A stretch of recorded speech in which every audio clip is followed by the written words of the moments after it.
that one thing you said, smudging. Yep. What can you describe that to me? It's an ancient art that was done it's been done by different races.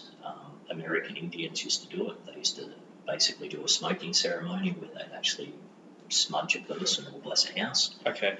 It's basically to entice good energy and to get rid of negative energy. So it's through the burning of sage, the herb, and they also use different things like lavender and that through it as well, which is basically calming. Yeah. And it's to drive out any negative energy. Okay. So you're not actually smudging. It's the process is called smudging. But the process is called smudging because it's a clump.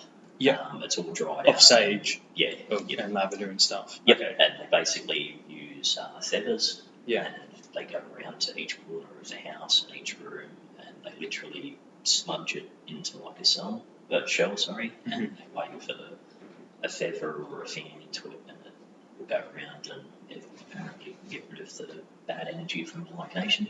Okay. I've never actually smelt sage. Yep. I should go buy some and burn it. I don't know. Or is that a bad thing to do?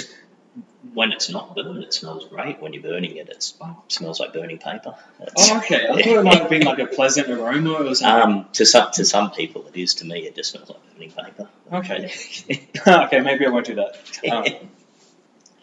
Okay. Yeah. So with I've always been interested in that because that's obviously in a lot of movies, always the sage, and it's always brought up. So do you know why they use sage? My belief with it is because it's a herb, so it's from the earth. It's like with crystals. Crystals are generally a positive thing, which are earth-born. Basically anything that's born from the earth, and this goes back into like your American Indian beliefs. Yeah. They used to believe that stuff that was come from the land, as long as it was used, it was positive.